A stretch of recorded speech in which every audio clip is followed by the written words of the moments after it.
Congress has called a statewide bandh in Chhattisgarh demanding the resignation of Chief Minister Raman Singh and Health Minister Amar Agarwal today over the Bilaspur tragedy. Meanwhile, a team of doctors from AIIMS have reached Bilaspur's Apollo Hospital where women are being treated after the sterilization botch-up. Now, the sterilization camp nightmare has left 11 women dead with many others fighting for their lives.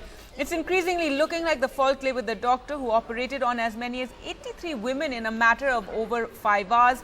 In the one-day mass sterilization campaign, he was paid 100 rupees per operation. 12-year-old Satyavati and her 2 younger siblings have lost their mother.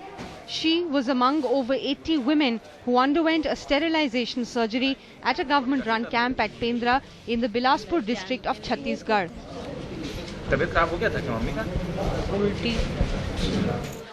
A single doctor had operated on Saturday on 83 women mobilized by health workers for the family planning operation. By evening, they were discharged and sent home. At least 30 of them developed complications the next day and had to be readmitted to hospital.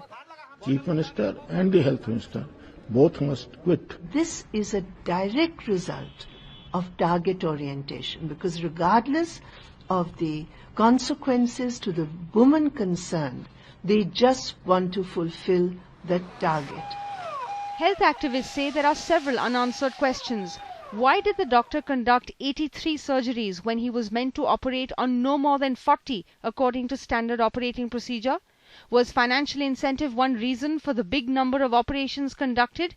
Health workers are paid 200 rupees for every woman they bring in, and the doctor gets 100 rupees for each surgery. Was there pressure to achieve a higher target of family planning operations? One of the suspended medical officers has blamed the surgeon for taking on more than he could handle. मैं तो लेता हूँ नैतिक जिम्मेवारी, क्योंकि भली मैं उसमें इन्वॉल्व नहीं हूँ, मेरा कोई गलती नहीं है, पर चूंकि मेरे एरिया में हुआ है तो एक प्रकार से है कि हम लोग को इसमें इसकी जिम्मेवारी अपने को स्वीकारना चाहिए. मैं स्वीकार रहा हूँ उसको. The medical tragedy that has shocked the country brought Chief Minister Raman Singh to the tribal belt to visit those affected. CHMO Bilaspur doctor Bhange और BMO तखतपुर डॉक्टर तिवारी की भी निलंबित करने की कार्रवाई का आदेश जारी हुआ है और डॉक्टर RK गुप्ता जिसने ये ऑपरेशन किया उनको निलंबित ही नहीं किया गया, बल्कि उनके खिलाफ क्रिमिनल केस में FIR दर्ज करने का भी निर्देश जारी किए गए हैं. A 3-member panel is probing the tragedy of so many young mothers losing their life in a medical operation gone horribly wrong. The central government is also keenly awaiting the post-mortem and probe report that could point to where India's family planning program failed and took so many lives. With Pankaj Gupte and Siddharth Ranjan in Bilaspur, Anusya Mathur for NDTV.